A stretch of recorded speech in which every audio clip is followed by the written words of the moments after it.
Les gens font le bruit, les gens chantent, les enfants viennent nous parler. Bonsoir Manu Quand Longuimé. ils peuvent réfléchir jusqu'à voir à quel niveau les chansons qui nous ont baissés. Oh là là, on a touché quelqu'un. Hein, vraiment. Je ne sais pas ce que je peux dire, mais Papa Manu, les Allemands disent souvent en allemand, Herzlich nicht willkommen. C'est-à-dire, sois la bienvenue. Et quand j'écoute tes chansons, ça me donne la chair de poule. C'est-à-dire, la dernière chanson, Nyango, ça me rappelle la mort de quelqu'un d'un monument. Quand tu as fait ça, beaucoup ont dit, ah, il a fait ça en souvenir de quelqu'un, de bébé black. Des gens ont cru, on dit, oh, c'est... J'ai fait pour des gens qui perdent des qui perdent des personnes chères. Et directement, on a fait le lien avec bébé black. Chacun faisait avec son... Donc permettez-moi de vous dire une seconde. Mais il n'est même pas encore entré. Il n'est pas encore entré, mais c'est qu'on a un téléspectateur vraiment spécial. Attendez. C'est quoi C'est quoi On est là. J'allais dire qu'à Yaoundé, on a un téléspectateur spécial comme ça qui regarde cette émission. Ah ouais? Oui.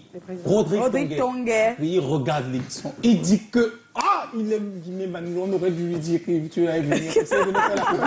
Il prenait son bus, il prend toute l'équipe de la reine, ils viennent là, ils font le truc, machin. Rodrigue Tonguet, regarde. Il a une question qu'il a posée, mais on va la poser après.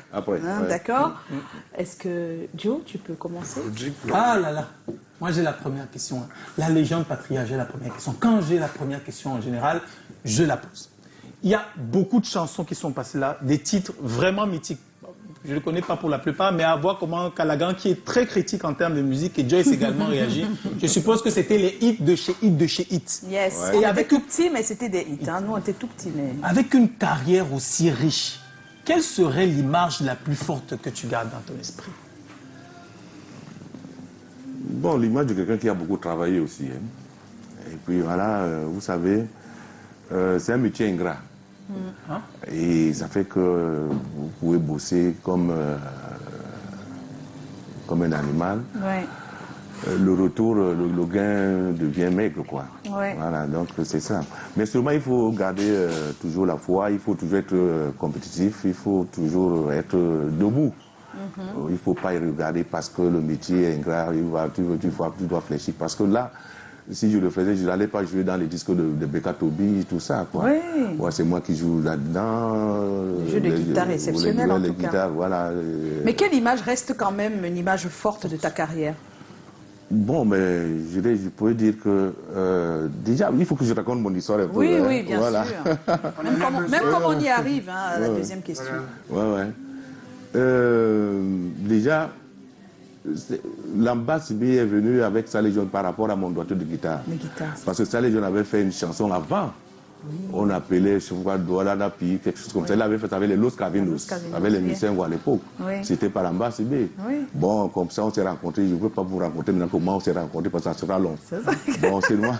Mais justement, la deuxième question, on va parler de ça. Peut-être c'est mieux de la poser à tes débuts. Une des personnes avec lesquelles tu as vraiment travaillé, c'est Saleh John. Comment est-ce qu'il a été important dans ce que tu fais plus tard? C'est un bon parolier. Parolier. Voilà. Et puis, j'ai été fier de travailler avec lui, hein, ça, il faut l'avouer. Bon, mais seulement, il a réveillé aussi beaucoup de choses en moi.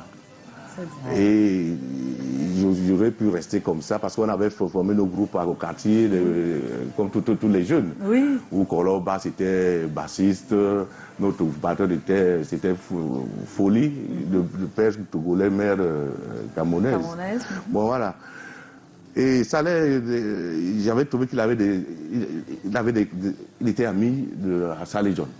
Arsène Mouna, je veux dire. Arsène Mouna, voilà. Et André Sobouliongo aussi pas son âme, les deux mêmes sont déjà décédés. Voilà. Donc j'arrive, Saleh John leur avait dit que j'arrive. Et il a trouvé un petit, il est très formidable.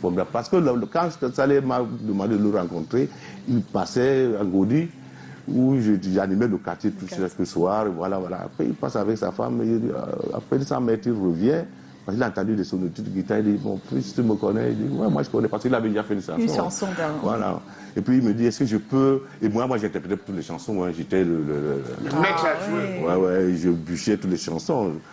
Et il me dit, est-ce que je peux jouer ces chansons? Voilà, Napi, l'Andi Téténa Bolo, voilà. J'ai joué guitare, Messengo, guitare solo, Banyo Gisso, quelque chose comme ça, voilà. Bon, j'ai reproduit, il est wonderful. Il m'a donné rendez-vous, et en me donnant rendez-vous, il a appelé Assel Mounapa son âme, et André Soboyonga perd son âme. Et c'est Assel Mounapa avait la guitare. Voilà. Assel Mounapa, il était avant ça de Juventus. Et il travaillait à la SICAM aussi à l'époque. Il avait des petits moyens. Voilà. Donc j'arrive, eux aussi, après je vois, un moment donné, Assel arrive avec la guitare, et après, le grand Anderson Mojongo me dit, voilà l'autre petit que je vous avais dit. Maintenant, Assel me donne la guitare. Comme ça, il commence à chanter. Est-ce que je peux suivre? C'est là où j'ai commencé donc à ramasser leurs chansons avec un autre doigté qui a donné maintenant cette couleur d'ambassade. Cette couleur d'ambassade. Voilà. Ah là là, c'était une très belle histoire. Voilà, en tout donc cas. c'est ça. Et puis j'ai eu cette couleur parce que j'ai fait la synthèse de plusieurs doigtés. J'ai eu à bûcher trop Nelly Youm, même Isengo, je l'ai logné pendant les grandes vacances. Voilà. Et j'ai bûché, voilà, pas mal de doigtés. Et puis je me suis dit, bon, ok, si par exemple on me donne telle chanson, de la jouer, moi je vais la jouer comme ça, autrement. Voilà, j'ai commencé donc à... C'est là où est venue mes recherches. Et puis j'ai commencé à concevoir différemment. Et c'est vrai, c'est une identité en tout cas. Vous avez partiellement répondu. Je demandais d'où vous vient ce doigté magique. Oui, c'était ça. Bon, et puis pour la petite histoire, mon grand-père était musicien. Il était trompettiste, d'où je porte le nom de Guimet. Bon, mais c'est maman qui me racontait. Moi, j'avais 5-6 ans. Que chaque fois qu'ils sortaient d'une tournée, parce qu'ils avaient un pirogue à l'époque qu'on appelait Limbe Victoria. Ils avaient un pirogue de contact en contrée pour aller faire des concerts à leur manière. Et chaque fois qu'ils revenaient, ils me prenaient, mettaient entre ses jambes. Il mange la cola, il peut un peu me mettre dedans, il met dans la bouche, il prend un peu de vin de pain. C'est Gombis, après c'est l'ami Gombis.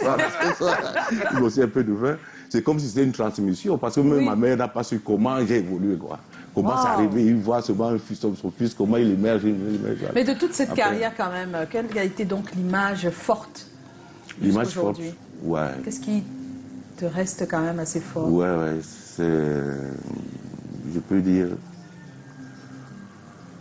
Le jour où je suis allé en France. Oui, nous on aime les histoires comme ça. Oh, Paris.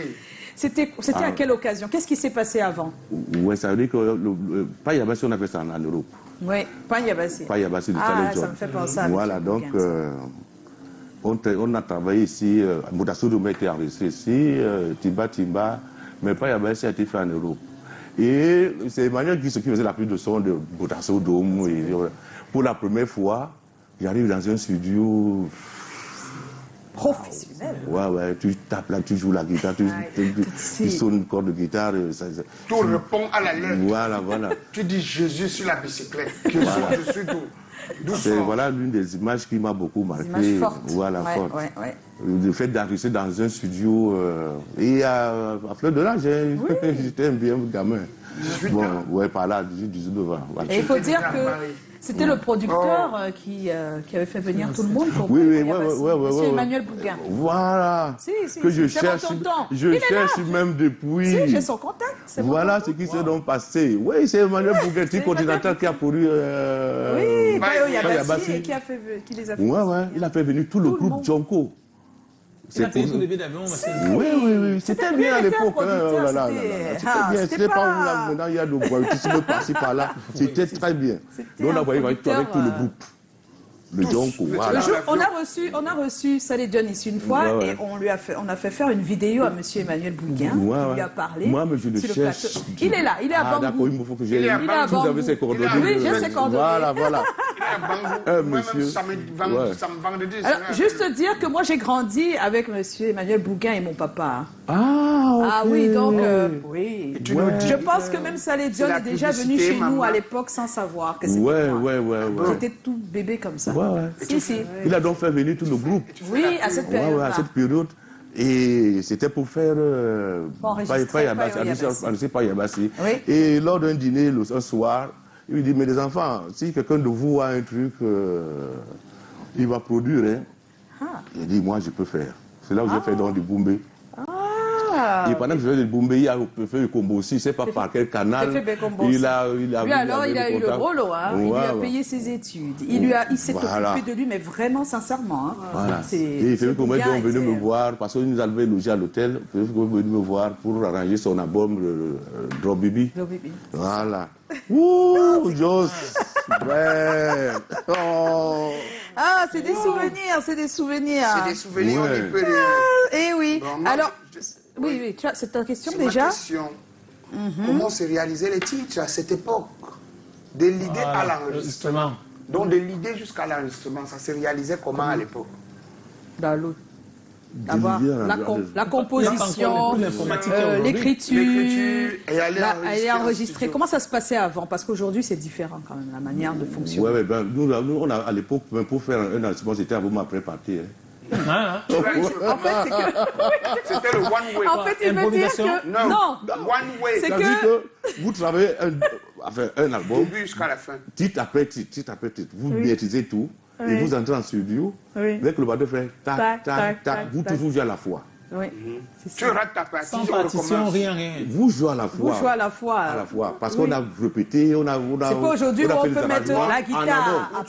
On a fait des arrangements. On ne coupait pas, on coulait. Et orchestré, quoi. Donc vous jouez. C'est du live. Si tu rates, tout le monde reprend. Et pour ne pas avoir des injures, mais tout le monde, on avait des mémoires d'éléphants. Et sur la qualité musicale, entre ce type d'enregistrement et les enregistrements qu'on a aujourd'hui, quelle est la meilleure façon de faire? Meilleure façon, moi je peux dire, qualité de son. Le son de maintenant est plus sophistiqué, mais le son d'avant avec du gras était costaud. C'est-à-dire quand tu mets le CD, tu mets le vinyle, il n'y a pas marché.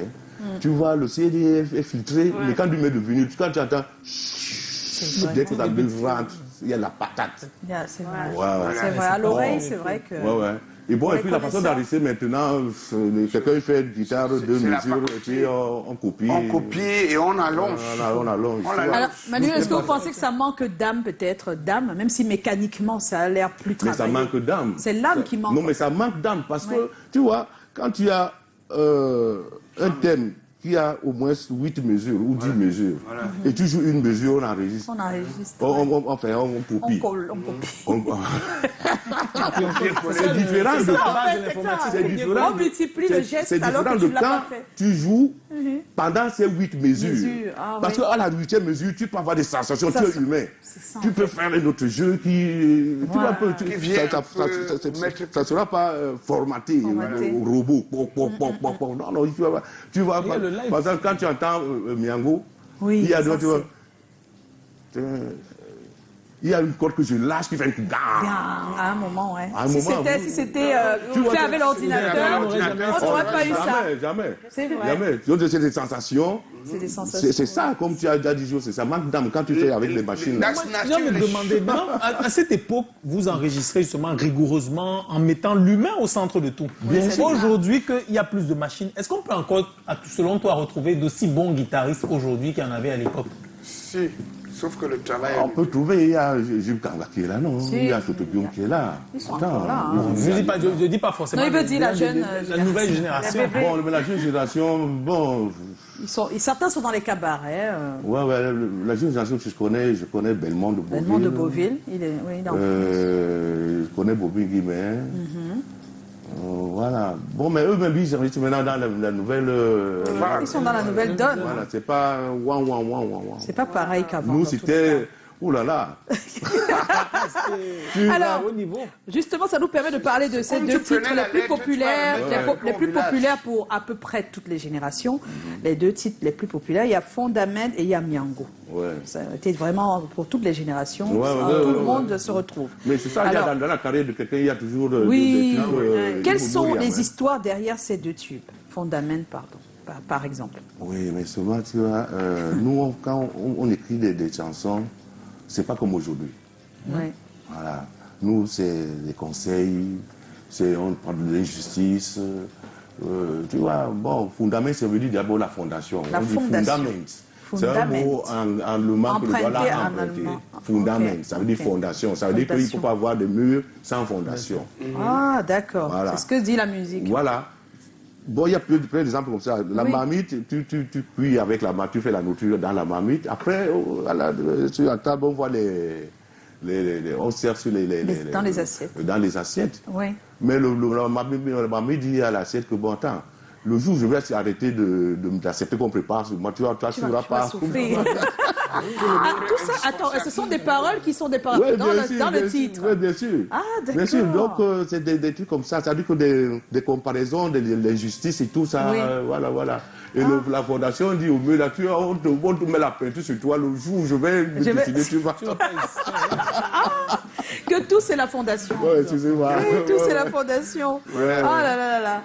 Mais quand tu dis patriarche, quand tu dis que pas comme aujourd'hui, c'est que tu estimes qu'aujourd'hui il y a de moins en moins de musique à thème avec des messages? Non, je ne suis pas en train de dire qu'il ne faut pas bien, hein. Mais seulement ils animent plus que ils sont dans l'animation. Ah, ils sont plus dans l'animation que dans les messages. Dans les messages. Voilà. Alors, et l'histoire, on n'a pas l'histoire de Miango. Oui, Miango, bon, c'est quelqu'un, j'avais perdu quelqu'un de très cher. Oui. Voilà, donc, je te dis ça comme ça. Comme ça, oui. Voilà. Et ça t'a inspiré. Voilà. Et il n'était même pas dans la bombe de Fondament, parce que c'est dans la bombe de Fondament qu'il y a Miango. Oui. J'étais là pour aller faire Fondament. Oui. Et un mois avant mon voyage, que j'ai perdu cette personne. Oui. J'ai commencé cette chanson en 3 semaines. Waouh, c'est souvent comme ça, hein, des trucs qu'on n'explique pas en musique, les tubes. Bon, on a les questions de Rodrigue Tonguet, non? Oui, la question de Rodrigue Tonguet. Ta première copine, tu l'as eue à Paris quand tu es allé à Paris. Quoi. C'est pas possible. Voilà. Quel agant. On a les questions de Rodrigue Tonguet, non? Oui. On met d'abord le jingle de tu es allé la à Paris, tu as dit au revoir à tout le quartier, et puis ça s'est passé comment? La nuit là, tu avais vraiment dormi. J'aime bien la parce question qu'à 18 ans, comme ça, être prêt à aller à Paris, comme ça, je me demande si tu as dit au revoir à tout le quartier ou tu as dit. Bon, mais nous, on n'était pas les enfants précoces comme ceux d'aujourd'hui. Ah oui, voilà. Donc, ces choses-là de nous. Donc, tu ne veux pas nous raconter ta dernière mais toi aussi, arrête un peu. Oui, mais c'est pas possible, Calagan. Mais s'il te plaît. Alors, il y a Rodrigue Tonguet. Oui, qui aimerait. mon frère. Ah, le papi Manou. Alors, c'est une question sur un autre artiste, certainement, qui a touché énormément tout le monde. Tout le monde veut savoir. Hein. Tout le temps, on pose la question. On veut savoir là où il est. Et on se dit que Manu le sait. Mais je ne sais pas s'il sait. Où est Dédi Dibango? C'est ça la question. Ouais, mais je ne sais pas. Voilà. Beaucoup de gens ne savent pas. Mais c'est vrai, je ne sais pas. À la dernière nouvelle, je savais qu'il avait voyagé pour les États-Unis. Là, tout ce qu'on a appris. C'est ce que moi je sais. Et personne ne sait où il est. Non. Personne ne connaît quelqu'un qu'il connaît, qui connaît quelqu'un qu'il connaît. Non. Bon, et puis là-bas, en Europe, les gens ne se voient pas comme ici, quoi. C'est ça évident. Hein. En fait, mais c'est aussi parce qu'il s'est coupé de tout ça, non? Ouais, mais bon, je sais pas. Il avait sa famille à Bodaberi, là, même aussi Coco Dibango. Je crois qu'il est décédé. Ouais. On pouvait se rapprocher à lui pour savoir. Ah oui, par exemple. Ouais. Voilà. Et à vous deux, la dernière fois, vous l'avez vu? Il y a longtemps. C'était lors de son. Il avait perdu son papa à Bonaberi. Voilà. Il est descendu à terrer son père. Ouais, je crois que c'était son père, ouais. Voilà, c'est venant des États-Unis. Voilà. Hein? Venant des États-Unis. Non, là, venant de Paris. De Paris. Je pense que depuis qu'il est allé aux États-Unis, il n'est pas revenu. Moi, j'ai appris que les États-Unis, il ne m'a pas dit. Juste appris. Même par Internet, on ne le voit pas. Bon, c'était la question de Rodrigue Tonguet. Il y a une deuxième. Un des panélistes depuis Yaoundé. J'ai retenu ce nom à cause du professeur Bayebek. Donc, il y a une deuxième. Coco. Est-ce que le patriarche Manoulo, est-ce qu'il se considère comme le plus grand guitariste rythmique du Cameroun? Non, mais attends, je ne suis pas là pour... Il n'est pas ce type d'artiste. C'est vous qui vous voyez. Mais sincèrement, j'ai envie de comprendre cette identité parce que c'était quand même grand ce qui se passait dans les années 80, c'est que chaque artiste avait une certaine identité. Ils étaient nombreux, ils avaient tous du succès, mais il y avait toujours quelque chose de particulier en chacun. C'est-à-dire que tu restais là, tu écoutes la radio, tu reconnais que ça c'est Manu Lo. Ça, c'est dédié à Yambo. Chacun avait sa particularité. Et c'était vraiment, je sais pas, j'aimerais quand même que tu parles un peu de cette façon de pouvoir avoir... Avant, c'est ceux qui étaient appelés à faire la musique qui faisaient la musique. Maintenant, tout le monde s'invite là-dedans. Chacun vient s'aventurer. C'était dès le bas âge. C'est comme un enfant qui... En fait, c'était une évidence avant. Oui, c'était une évidence. Vous connaissez des aventuriers, par exemple, dans la musique? Maintenant, non. Non, arrête. Calagan. Mais tellement ils étaient appelés à faire, ils avaient du génie. Oui. Voilà, donc chacun développait à sa manière. S'il fallait jouer le makossa, chacun développait le makossa à sa manière. C'est pour ça que tu pouvais animer toute une fête avec du makossa, ça se ressemble. C'est ça en fait. Voilà pourquoi quand tu écoutes Gale c'est Gale Jojo.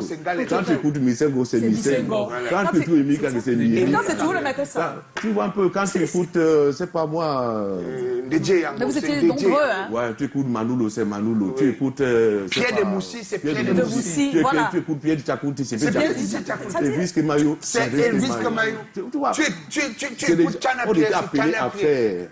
C'est pas là où les gens, quelqu'un se réfléchit ce qu'il doit faire dans la vie, puis s'aventure. Mais je vous écoute aussi passionné et je me pose la question, le devoir de transmission dans ce cas. Parce que quand on voit des jeunes qui se perdent, la première chose qu'on se dit, c'est peut-être qu'il faut apprendre à ces jeunes ce qu'il faut faire. Mais les apprendre où? Les jeunes même, après ils font des trucs, ils prennent des promotions dans les télés, dans les chaînes de radio. Papa, tu vas voir, c'est parti. C'est-à-dire que les jeunes ne viennent pas vers vous. C'est-à-dire que les jeunes ne viennent pas vers vous. Et voilà le résultat. Le Cameroun n'en parle pas, on ne parle pas du Cameroun. À l'époque, c'est le makossa qui représentait l'Afrique au-delà même du continent africain.